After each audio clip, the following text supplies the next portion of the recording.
figure you out. If I can have you now, then easy's what I'm about. I think you might be the easy. It'd be so easy. It'd be so. Menurut kamu, kenapa bumi berbentuk seperti sekarang? Eits, ini bukan ngomongin bumi bulat atau datar ya, tapi coba deh kamu pikir, kenapa lapisan permukaan bumi tidak rata? Seperti ada dataran tinggi, ada dataran rendah, ada gunung, ada tebing. Nah, hal ini karena adanya tenaga yang mengubah bentuk permukaan bumi. Karena pada masa Paleozoikum, benua kita ini bersatu, yaitu disebut dengan benua Pangea. Jadi, permukaan kulit bumi ini memang akan terus berubah bentuknya.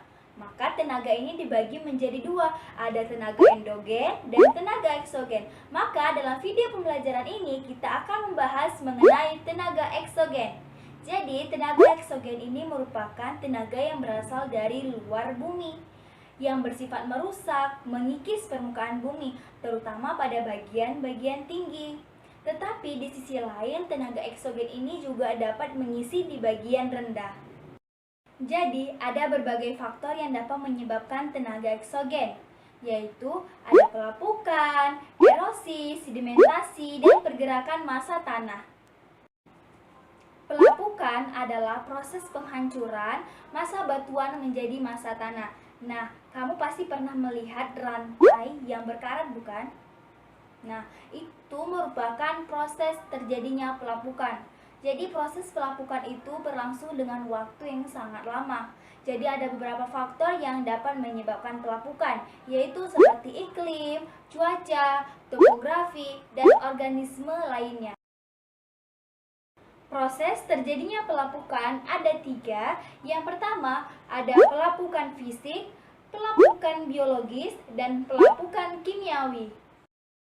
Pada pelapukan fisik, proses penghancuran batuan menjadi lebih kecil, namun tidak merubah terjadinya proses kimia. Nah, bisa kita lihat proses pelapukan ini biasanya terjadi karena adanya perubahan musim. Seperti misalnya, cairan es ini bisa masuk ke dalam celahan batu dan juga adanya perubahan siang dan malam yang sangat ekstrim. Jadi bisa kita lihat di daerah gurun itu banyak ditemukan batu yang kecil-kecil. Jadi bisa kita bandingkan yang berada di daerah kota, batunya itu sangat padat. Karena perubahan suhu siang dan malamnya itu tidak ekstrim seperti yang ada di gurun. Pelapukan kimia adalah pelapukan yang terjadi karena adanya faktor kimia.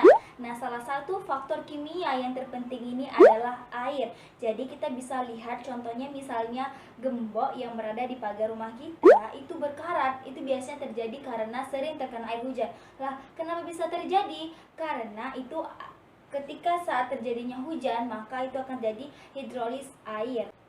Nah, hal inilah yang membuat tingkat keasaman menjadi lebih meningkat karena sering terkena air hujan, maka akan terjadi korosi.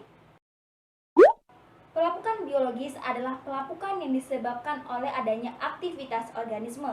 Bisa kita lihat contoh video gambar di samping, ada sebuah batuan. Nah, karena sering terjadi perubahan suhu siang dan malam, terjadinya panas terik matahari, terjadinya hujan, maka akan tumbuh organisme di atas batuan. Salah satu contohnya misalnya lumut. Nah, jika tumbuh akar, maka lama-lama akar tersebut akan menyusup ke dalam batuan dan akan merusak batuan tersebut sehingga akan mengalami terjadinya proses pelapukan secara biologis.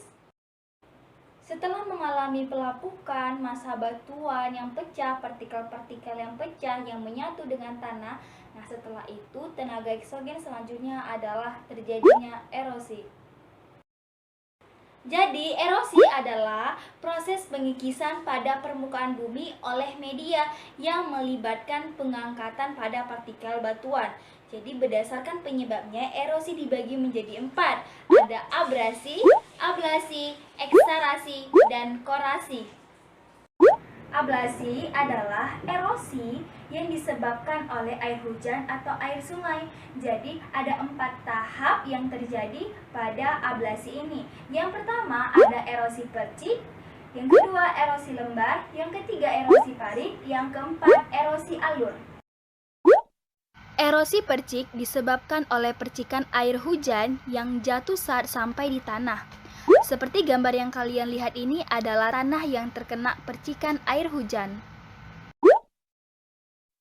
Erosi lembar. Pada tahap ini yang terkena erosi adalah lapisan tanah bagian atas, maka kesuburan tanah akan berkurang. Saat mengerosi, warna airnya keruh yaitu kuning kecoklatan. Erosi alur. Kikisan tanah tadi mulai membentuk alur sebagai tempat mengalirnya air. Jika erosi lembar terus berlangsung secara terus-menerus, lama-kelamaan tanah akan membentuk alur-alur yang searah dengan kemiringan lerengnya. Erosi parit. Terbentuk parit atau lembah karena kikisan dari aliran air yang terus-menerus. Alur-alur erosi akan membentuk huruf U atau V. Biasanya terjadi di daerah dengan kemiringan lereng yang tinggi dan vegetasi yang sedikit. Kesuburan tanah sulit untuk dikembalikan. Korasi atau deflasi ini merupakan erosi yang disebabkan oleh angin. Nah, korasi dan deflasi ini dapat kita temukan di daerah gurun. Nah, korasi dan deflasi ini memiliki perbedaan yang tipis. Nah, kalau misalnya korasi ini adalah erosi yang disebabkan oleh angin dan pasir, sedangkan kalau deflasi erosi yang disebabkan oleh angin saja. Nah, salah satu contoh korelasi dan deflasi adalah seperti gambar video ini, yaitu mushroom rock. Nah, mushroom rock ini terjadi karena korasi dan deflasi yang sangat panjang. Nah, bentuk mushroom rock ini adalah bentuk yang sangat unik, seperti bentuk jamur. Selanjutnya kita akan bahas mengenai abrasi. Nah, abrasi ini adalah proses pengikisan dari gelombang laut. Nah, biasanya ini terjadi di daerah pantai yang terdapat tebing. Nah, tebing ini terbentuk karena adanya gesekan dari gelombang laut sehingga terjadi terbentur. Nah, tebing inilah yang disebut dengan abrasi. Eksarasi adalah proses pengikisan yang disebabkan oleh es yang mencair. Jadi batu yang berada di sana itu, esnya itu akan masuk ke dalam batu dan akan mengendap. Nah, fenomena eksarasi ini disebut dengan fjord. Nah, fjord ini adalah seperti penampakannya itu seperti ada pantai yang menjorok ke darat dan memiliki tebing yang curam.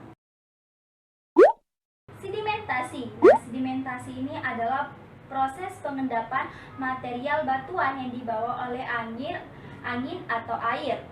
Nah, kalau kita lihat erosi dan pelapukan ini adalah merusak material yang ada. Nah, sedangkan kalau sedimentasi ini adalah menambah material yang baru. Nah, ada beberapa jenis sedimentasi. Yang pertama ada sedimentasi akuatis, yang kedua sedimentasi geologis, yang ketiga sedimentasi marin. Sedimentasi akuatis ini salah satu contohnya adalah kipas aluvial. Bisa kita lihat video yang di samping. Nah, kipas aluvial ini disebabkan oleh adanya tenaga air. Sedimentasi marin. Nah, salah satu contohnya sedimentasi marin ini adalah adanya tombolo. Nah, adanya tombolo ini disebabkan oleh adanya tenaga gelombang laut.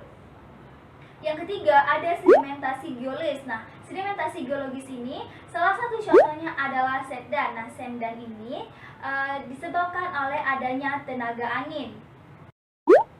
Pergerakan massa tanah ini adalah semua pengangkatan massa tanah ini menuruni lereng. Nah, ini disebabkan karena adanya pengaruh gravitasi.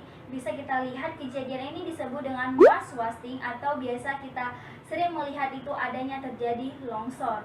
Nah, semakin tinggi atau curam ketinggiannya, maka penurunannya juga akan semakin tinggi.